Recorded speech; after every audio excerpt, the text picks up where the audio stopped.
Caleb, I don't know if I'm happy for you or just kind of disappointed that you don't have the mullet anymore. I feel the same way. You know, it was sort of like my badge of honor for quarantine and this pandemic, and it had never been that long before. I was starting to wonder, like, when I was going to get to ponytail level, and was wondering if I was going to actually make it. But the frustration that it brought about, and like the YouTube comments. You let YouTube get to you. See, I was hoping you're going to hold out and like eventually just get like an IROC or a Camaro with like the Falcon on the hood. Like I was hoping you were going to go that far into it. You know, I probably would have, but I caved. I needed something to feel different, and I definitely feel different. I definitely feel lighter these days. So I shed a few pounds in hair, and it's been pretty. But the way things are looking now, like I feel like we're just starting over now. Exactly. And all of that quarantining we did for like 3.5 months, we ruined it. We undid all of it. We're starting over again.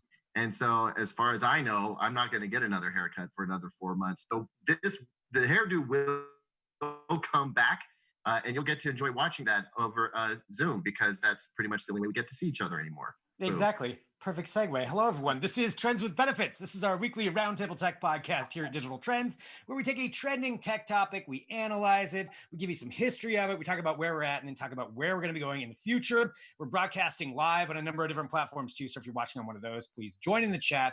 But of course, we are an audio podcast you can hit subscribe to. So today, we're going to be talking about the history of video phone calls, which it's unbelievable, but today is the 50-year anniversary, like today as we're recording this, which is June 30th, 2020. I believe it's 50 years to the day. Drew will let us know here in a minute, but we're going to talk about that and just where it's at, because now it seems like something that we're always using, as we're doing right now. We're recording this on Zoom, but we're going to get to that here in a second. Let's introduce our roundtable cast of characters. To start off, I'm Greg Nibbler, and to my virtual right, it is... I'm Adrienne Warner, aka Hot Nozzle. 3, 2, 1. Hot nozzle. Oh, it was close. Okay, I'll fix it in post. We're going to make this sound, by the end of quarantine, pretty good. It's going to be amazing. I think that's as good as you can do on video chat, really, because like things just aren't synced up well, you know? That's something we'll talk about. So going from Adrienne Hot Nozzle Warner to her virtual right, it is... This is going to be tough because I don't have like a microphone to creep up on. So I'm Caleb Dennison, a.k.a. The Whiskey Mist, a.k.a. Better Finger. Better Finger. Okay, so the finger is better. The mullet is gone. The finger's getting better. Caleb's on top of the world right now, for those of you who've been following along here every week. All right, He's having a great week. It's solid. Everything's coming up Caleb. So we've got Caleb, and then on the other end, we have... Yeah, I am Drew Prindle, a.k.a. Professor Prindle. I do the history segments. And that's why this is such a big one for the history segment, because honestly, Drew told me this when we were going over what we're going to be talking about for the podcast, and I had no idea it had been 50 years since the first video call. But you've got, I know, the entire history of it. So let's just kick it off with that. Like, get the history of how this thing all happened. Yeah, so today, June 30th, 2020, is the 50th anniversary of the debut of the first ever commercial video phone. So technically speaking, video calling had been kind of demonstrated and done in like lab settings before this, but you know, that was with, you know, specialized equipment that not everybody had access to, and it wasn't really something that the average Joe could take advantage of. But then today, 50 years ago, the picture phone from AT&T comes out, right? From AT&T and Bell Labs, which was just kind of like, they were the main show in town for like regular telephone calls, right? So, and interestingly, they actually wanted to develop video calls from the very beginning. They just didn't really have the technical know-how to do it. So from the 1800s up until, you know, the 1970s, they're working on this. But yeah, the picture phone, man, it's exactly what you would imagine when you think of like the first in-house video calling system. It looks exactly like they just plucked it out of an episode of the Jetsons, and then it just became real. We have an article up about this, by the way, on Digital Trends, which you should check out because there's really, really good archival like images and videos that you can check out. And it'll crack you up just what it looks like. Because really, when I saw it, I was like, oh my, of course it looks like that. It's right. It's kind of like, for those of you who can't like see it or aren't looking at it right now, it's basically this little like CRT TV unit that's about the size of a toaster, and it's sitting on a stand with like little circular base, and it's standing up a little bit about face height, and it's got a black and white screen that's about like 3 or 4 inches, and it's got a little video camera above it. So it's basically just like a combination telephone and TV set. And AT&T spent about $500 million on the endeavor, just developing this thing. Wow. That's in like 1970s money, right? Yeah, which is nuts. Like, I didn't do the numbers on how much that would be in today's dollars, but it's a lot. I'll see if I can get that. It's a lot of money. Yeah, for sure. So one of the cool things that about this that I absolutely loved was it was so ahead of its time. It had this desktop view mode, but it was like a literal desktop view. It was meant to be used on your physical desk, and if you wanted to show somebody like a document that you were writing up or something like that, or look at like a contract or something, it had a little mirror that you could pull out, and it would actually show what was on your desk and what you were writing, and it would flip it and all that stuff. And I love that they called it desktop view, because now that means like a totally different thing, right? Like, this was made back before PCs with graphical user interfaces existed. So the fact that it was that far ahead of its time and it called it desktop view is just hilarious to me. Just for of note, really quick, just to add on here. So $500 million in 1970 is worth about 3.5-ish billion dollars today. Developing somewhere in there. Yeah. Product. That is way more than I thought it would be. Also, Yeah. Can I just say that like this phone came out 5 years before I was born, and we never had anything like that. We did have rotary phones when I was a kid, and eventually went to push button, and then we got cordless phones, which was like amazing.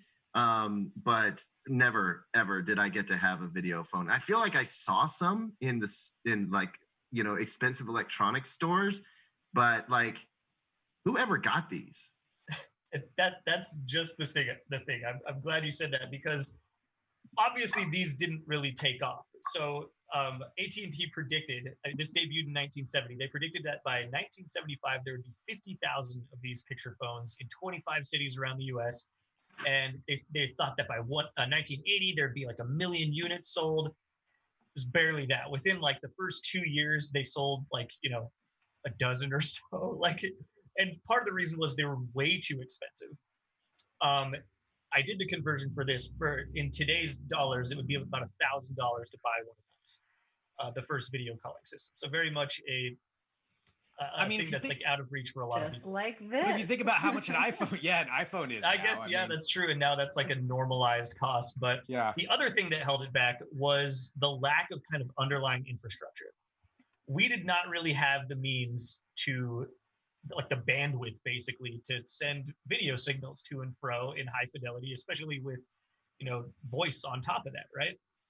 So whenever you did have one of these in your house, it would tie up multiple phone lines whenever you had to use it. So A, it was kind of inconvenient. B, it was expensive. And C, apparently people were worried how they would look on the screen for the other user, because there wasn't like a little picture-in-picture mode so that you could see what you looked like we're enjoying now. They didn't have that, so they're like, what if I look weird? I don't want to do this at all. So yeah, basically it flopped within 2 years. They did all of these billions of dollars of R&D only for it to flop.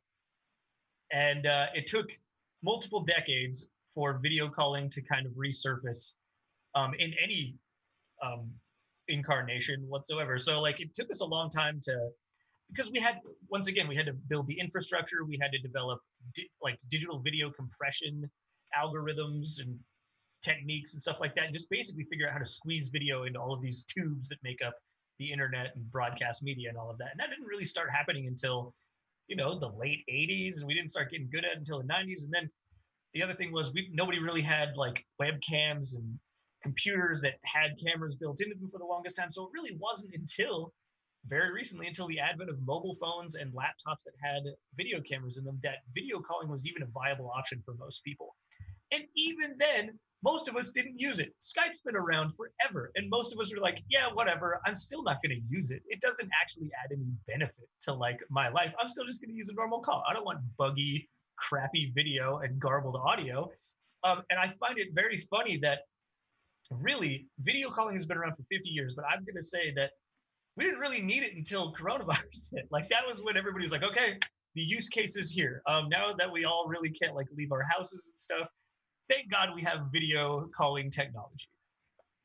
Yeah, I mean that is kind of funny. You know, that with how much the pandemic has really increased the need for it. Now, I'll say that I've used it for quite a while, just for like recording purposes, but not for actually like calling somebody up or having a meeting necessarily. You know, unless we needed to do that, because it's helped out with some like video recording. I mean, that's a whole different animal than just like video phone calls. And now we're using it constantly for all kinds of different things. Zoom especially has had a huge year with all of this. I mean, I don't think many people, like, we used it as the company and some other companies did, but I don't feel like a lot of people knew what Zoom was until this like went down. Like, well, first of all, like, I think Drew makes a really great point there, is that like Skype sucked. It yeah. still sucks, in many different ways. Sorry, Microsoft, now that you own Skype. Still don't understand what they were thinking there. But like, you know, Skype sucked. Video conferencing was terrible. It really did sound bad. It was totally inconsistent. And look, even here in our own offices, using Zoom for the last several years to bring our Portland office and our New York office and our Chicago office together. Like, you guys remember, it used to just die all the time, right? Like, you know, if you're using a tablet to try and run it, sometimes it didn't run.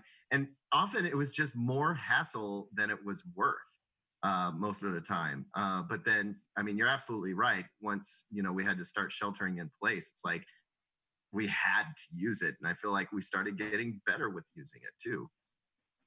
Yeah. At least it's been mostly cool. Right. I mean, and there's a lot more.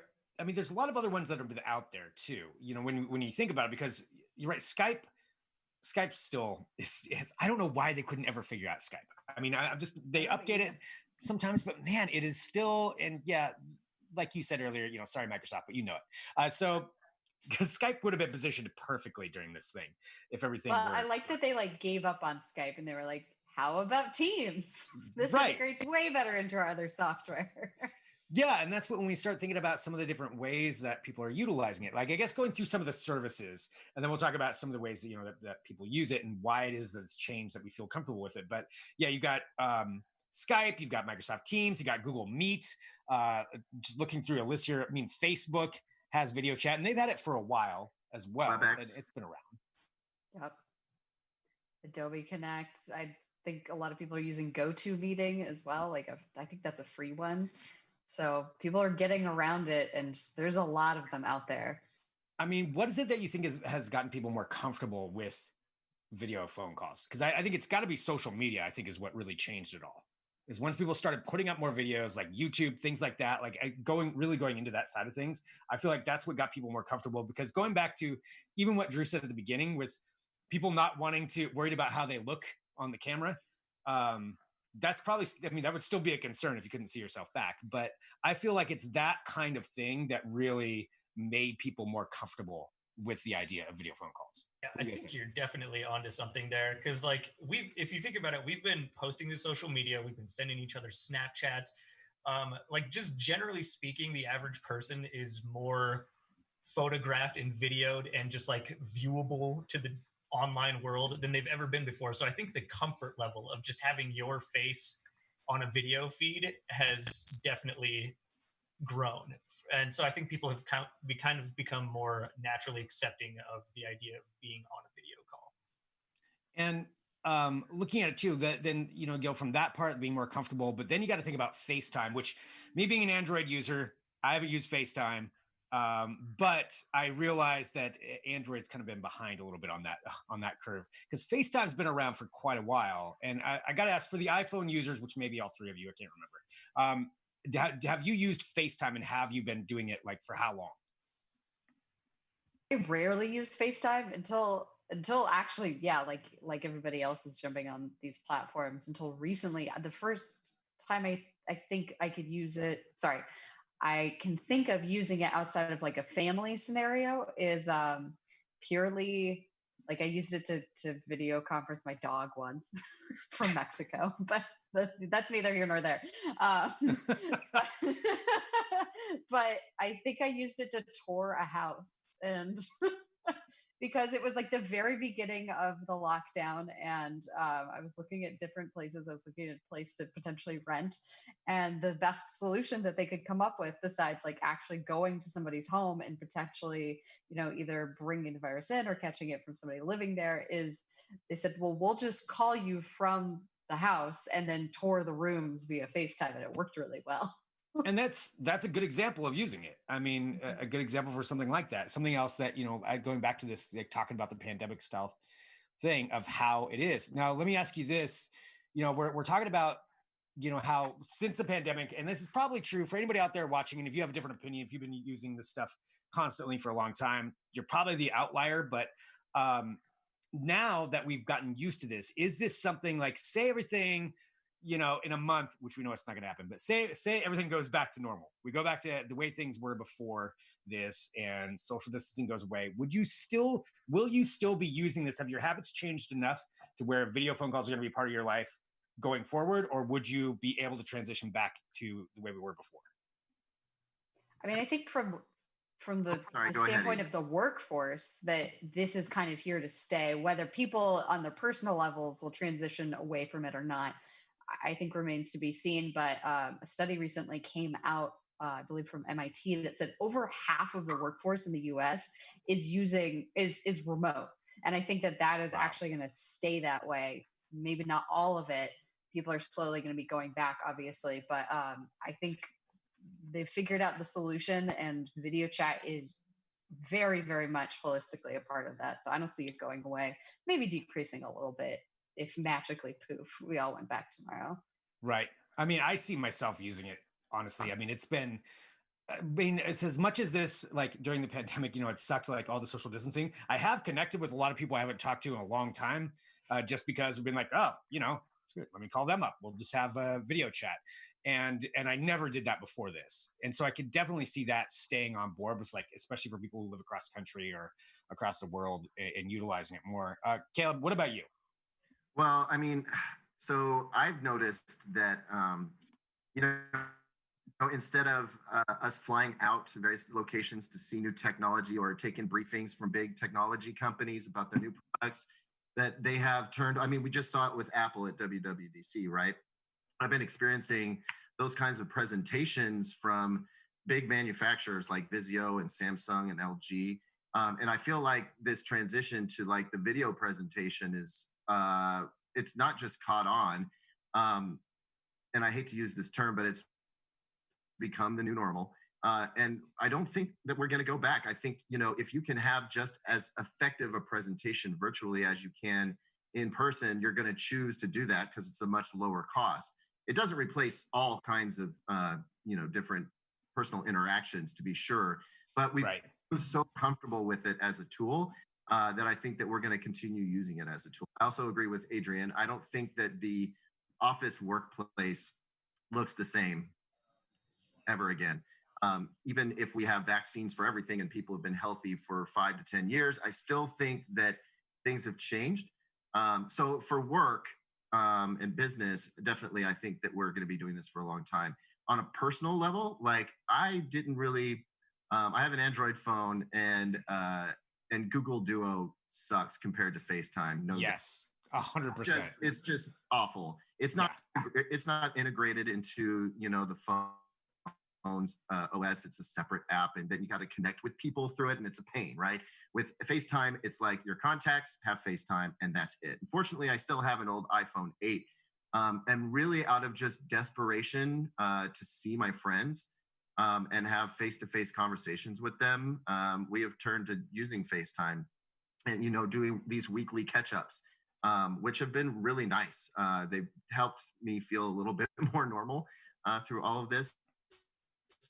Also, like musicians have turned to doing virtual concerts, and this is all done over live video feeds. Right. They interact with their audiences that way. We've got people tipping, and or paying virtual ticket fees through this sort of thing. I know we all want to get back to like normal concerts and normal musical events and bars and other venues and stuff like that. But I mean, everybody, it's not just people in the tech sector. Everybody everybody's using the video stuff now. Well, I want to say, like, imagine going through all of this without having all of this at least here and on the precipice, and like waiting for all of us, like all these video connection apps that we have now, because that would be immeasurably worse if we didn't have that. So I'm glad we have it. But then there also are some of the issues. And I think it's kind of highlighted right now because, Caleb, you cut out just a little bit while you're talking.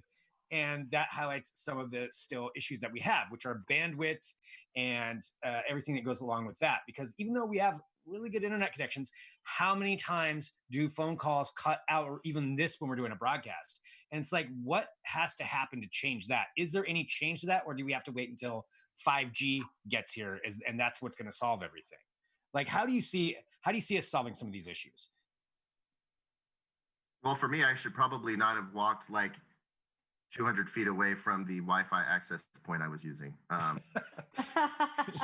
But again, you're at home, like, and that highlights some of the issues with connection issues, to where some of the concerns are with this as we go toward that. Like, there's also, the concern of people who have access to high bandwidth anyway, and are they going to get left behind? But just the idea that even in our own homes, and mine cuts out too, and I have a fiber line to my house, and it still cuts out every now and then. I mean, I could be cutting out right now, I don't even know. So I think there's a lot of concern with that. The more people that go to this, the more issues that we're going to have. But I don't know, Drew, what do you think about this? I mean, I think it's like anything. I mean, if it's been evolving for more than 50 years at this point, and we're finally at a point where a lot of the big kinks have been ironed out, and at this point, it's just kind of the little bits that they've got to, iron out. Finessing. Yeah, exactly. We're not making huge strides now, but they're just like tying up the little loose ends, and that's what ultimately makes for a better video calling experience. Like, I think the big difference for me for a lot of these softwares, Caleb said, like, yeah, Google Duo sucks. Like, there's a very noticeable difference in all of these services. And for me, it's often how well they handle, like, when to toss the audio back and forth, and like recognizing that one person is talking and that they need to, put the channel into everybody's ears because that person is clearly the person that needs to be listened to right now. Only a couple of them have really figured that out. And I think as more conversations move online and the algorithms and softwares that, run these that underpin these video calling apps kind of learn how best to mediate human conversations, they're going to start to get a little bit better across the board. So, yeah. So we're normalizing volume, like making sure that you don't hear the audio from other people's individual, laptops and phones bleeding over, and having this chaotic echo effect is something. It's another one of those things where not all of them handle that well. And right. I mean, we use Zoom because it's fairly manageable and it's approachable for us, but not everyone does it well. I still think there's room for improvement, though. I think that with higher bandwidth capabilities, we could be hearing like almost like you are their audio, through our headphones, and much higher resolution video images. I think it can improve, and it probably will. 5G will probably bring a lot of that around. Well, looking at that, and as you said, as it's going to improve and grow, and how much it's come in this amount of time, thinking about the work environment and thinking about video phone calls for that, there are a lot of companies that are pushing for like more augmented reality interactions, or even VR interactions, or things where you have virtual workspaces where you're actually interacting with somebody. And there are some companies who are there right now, but you have to have the equipment for it. But let me ask you this: if that became the norm, so there's a company called like Spatial. We've interviewed before, and I've tested out their software where it's like all AR. They like scan you in, you have a virtual avatar, and then you can interact with everybody else in the in like a meeting format virtually from wherever you are. Is that something you would want to do when it came to work? You would want a 3D version of yourself interacting with everybody? I say yes. I'm so sick of looking at myself while I'm on a video call.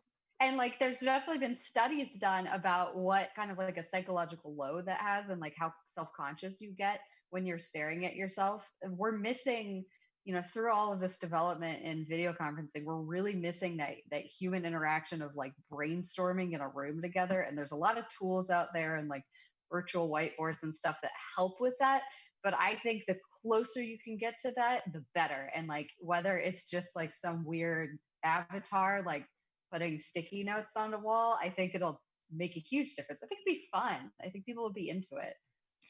I sort of disagree with you there. Like, I think it'll be nice in some ways because, like with VR, you got like two controllers, you can move your hands around, and you have hand gestures, which is like a big part of nonverbal communication, right? But what you're missing out by using an avatar instead of seeing your actual face is all the facial expressions. Like right now, I can see all of you guys' eyebrows and your corners of your mouth moving up to make a smile, and like I can tell when you're ready to jump in and say something. But if that's lost, I feel like conversation suddenly becomes much more difficult and much more like stressful. Like I don't know, I don't know how to anticipate or like play off of what you're doing without you saying anything, which I'm doing right now. And I don't want that to go away. So for that reason, I don't think VR is going to become a more dominant or more widely used thing for video conferencing until we get like real life avatars and actual like the James Cameron level like face cameras that can tell, 200 different points on your face and translate that into your virtual avatar. Until we get to that point, VR is not going to be a practical thing to use for conversations. I think once we get to that point, then we go into it'll go into Ready Player One, because nobody's going to want to be themselves on it. It's all going to be some weird avatar that you've created, because if you're at that level, I think that's honestly where we're going to end up. Yeah, right.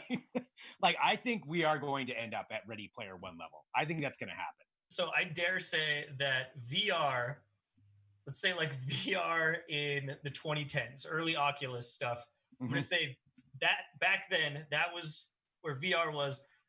That's like a good comparison for where video telephones were in 1970 when the picture phone came out. I still think they have a long way to go before they are super ubiquitous the way that video calling is now. I don't want to have to wear a helmet or a backpack or a spacesuit jacket or whatever. I need this to be like simple, easy, and effective. I think that's what it's going to take for mass adoption, because I honestly believe that the biggest trouble with VR is that like the apparatus, even though we've gone wireless, and that's a big step right direction, so you don't have to be tethered to your computer. It's still this big getup that you gotta go and put on.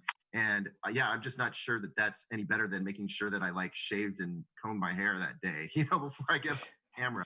It's probably not very useful either in like a small home office environment, but maybe some sort of AR solution where you can still see everything around you and you're not knocking everything over. That's true. Yeah, I mean, Oculus did say today that, I think it was today, they came out with one of their prototypes, which is just, it looks like actually like a set of like blue blockers. And that's going to be like their new VR system that eventually they say that they're going to be able to use with like holographic technology that'll be broadcast in your eyes. I mean, it's very technical. It's years away. But I think once you get to that level, then I just see people adopting it. The longer this kind of stuff goes on, and the more that we're working remotely, the more people are going to get used to that kind of thing and switch that. And think about it. I mean, Caleb, if you had that, you could take your mullet on and off whenever you wanted to and show up. I was just going to say it's amazing that you mentioned the blue blockers, because like, I don't know how many people remember that infomercial. Yeah, that's obviously you and I do. I may have dated myself on that. we both know that blue blockers and mullets go hand in hand with Trans Ams.